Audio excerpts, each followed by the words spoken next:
Welcome back to Euro Football Daily, where it's Tuesday, which means one thing: Euro transfer talk. Yes, despite everything going on at the minute, teams around the world are planning their next moves in the transfer market. You can get involved by tweeting me at PatrickBVS or at EFDSquad with the hashtag TransferTalk. And while you're here, why not subscribe to the channel if you haven't already and hit the notification bell so you never miss a video.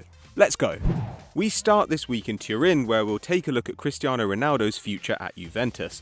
The Portuguese legend signed a 4-year deal following his 9-figure move across the Mediterranean from Real Madrid, meaning he's tied down at the Allianz Stadium until 2022. He may have turned 35 in February, but he's still finding the net at an exceptional rate, scoring 21 goals in 22 Serie A matches this campaign, with 25 in 32 in all competitions. CR7 is also performing far better than he did last campaign for the Bianconeri, averaging almost 6 shots per match, as well as 1.7 key passes and 1.8 dribbles a game, the latter being his highest mark in a campaign since 2014. Ronaldo also matched the Serie A record for most consecutive matches scored in, netting 16 goals in 11 matches in a row, matching the mark set by Gabriel Batistuta back in 1994 and veteran Fabio Quagliarella just last season. So what exactly are the Agnelli's plans with their star asset? Well, they want to extend his contract to the end of the 2023-24 season, at which point Cristiano will be 39 years old.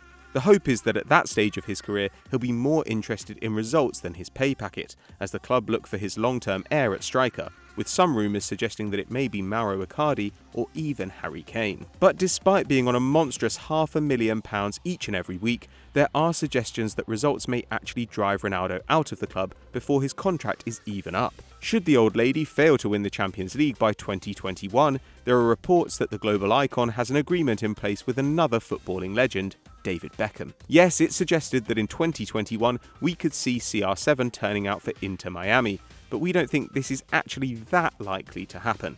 But that's just us. What do you think? What is more likely to happen, Ronaldo signing a new deal at Juve or turning out for Beck's Miami? Vote in the poll above. And we're actually staying with Juventus for this next section as their squad rejuvenation moves forward from the defence to the midfield ahead of this summer. As with any overhaul, it will be new faces in and old faces out, and perhaps a surprising name Sarri is happy to move on is Miralem Pjanic. The 29-year-old joined the perennial Serie A champs from Roma back in 2016, bagging over 50 goal contributions in 167 matches to date. But in different performances so far this campaign, culminating in being dropped for the Derby d'Italia, where his teammates cruised to a 2-0 victory without him. The sticking point here is that Pjanic's contract runs until 2023, which in a sense gives neither side an urgency to force the move. If the right club comes calling though, it could well turn the head of the Bosnia and Herzegovina vice-captain. And that right club could well be Paris Saint-Germain. Les Parisiens have been short on quality midfielders for some time now, with Idrissa Gueye and Marco Verratti the only players with any decent game time this season in the middle of the park. A move for a player of Pjanic's quality seems a sensible decision, even if it's only a stopgap for the next couple of years. Transfermarkt values the Bosnian at almost £60 million, but it's hard to imagine Juventus holding out for even half that if they're desperate to move him on. But what do you make of this rumour? Let us know in the comments below.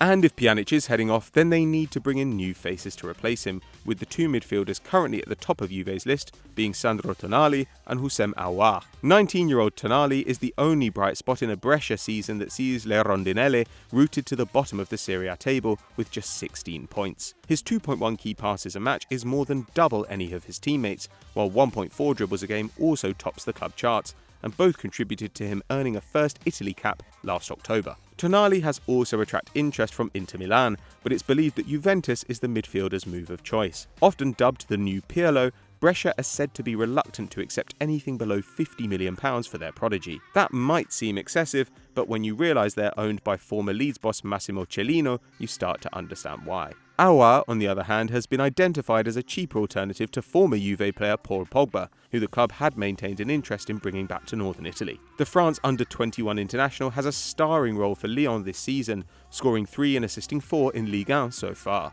Reportedly valued at just £45 million, barely a fraction of Pogba's astronomical asking price, but with far more output this campaign, it certainly seems like it would be a smart move to make by the Juve hierarchy. But what do you lot think of this? Are these two good signings, or should they focus on different targets? Get in the comments and tell us. Over to the French capital now, where Riyad Mahrez has emerged as a surprise target for PSG. The Algerian international has been a relatively key part of Pep Guardiola's Manchester City side this season, deputising for the injured Leroy Sané, and has scored 9 and assisted a further 14 goals so far in 2019-20. However, with an impending Champions League ban for City, the 29-year-old could well have his head turned at an opportunity to return home. Born in Sarcelles, barely 10 miles from central Paris, Mahrez would not find club officials standing in his way should the right offer come in. Although with the asking price set at 80 million, you can bet City want to make a profit on their former record signing. Since making the move from Leicester just 2 years ago, he's struggled to find a consistent starting spot in the City lineup. So what makes him think he can manage that for PSG? With the likes of Neymar, Mbappe, Angel Di Maria already on the books, and the possibility of Mauro Icardi signing permanently, the truth is he could take up a similar bit-part role under Tuchel, or whoever is running the side next season. But if that means he's guaranteed Champions League football, it could be a switch worth making. Now to Madrid, where Los Blancos outcast James Rodriguez is still trying to figure out his future. The 28-year-old has made just 7 La Liga appearances under Zinedine Zidane this campaign, with a goal and an assist to show for his 341 minutes so far. And last year, despite a successful 2-year spell in Bavaria, Bayern Munich chose not to make their loan move permanent for the Colombian. So where could he be off to? Well, sensationally, he's been linked with a move to the Premier League, and more specifically, Wolves. Obviously, the link here is super agent Jorge Mendes, who has helped facilitate a number of moves to the Midlands in the last 3 years, including Raul Jimenez and Ruben Neves. But there may be a stumbling block. James' reported asking price is a massive 80 mil, which is double Wolves' record outlay. Still, we would love to see the 2014 World Cup Golden Boot winner play the game on British shores. Would you? Let us know down below. We round off this week with the news that Europe's elite are after Turkish football's hottest prospect. 16-year-old Omar Baez has the likes of Barcelona, Juventus, Manchester City, Manchester United and Real Madrid all after him, and he hasn't even made his professional debut yet. Born in 2003, Baez sees his contract run out in 2021, and it looks like he can pretty much handpick his destination. He'll be looking to follow in the footsteps of Merih Demiral, who left Fenerbahce as an 18-year-old in 2016 and is now turning out for the Bianconeri. Just remember Baez's name for now. We're sure he'll pop up on here again very soon.